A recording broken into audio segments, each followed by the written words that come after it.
வாக்குண்டாம் நல்ல மனமுண்டாம் மாமலராள் நோக்குண்டாம் மேனி நுடங்காது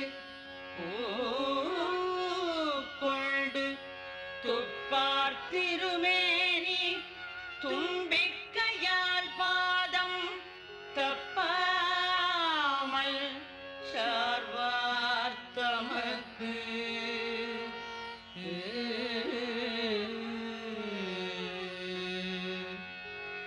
பாலும் தெளிதேனும் பாகும் பருப்பும் இவை நாளும் கலந்து உனக்கு நான் தருவேன்.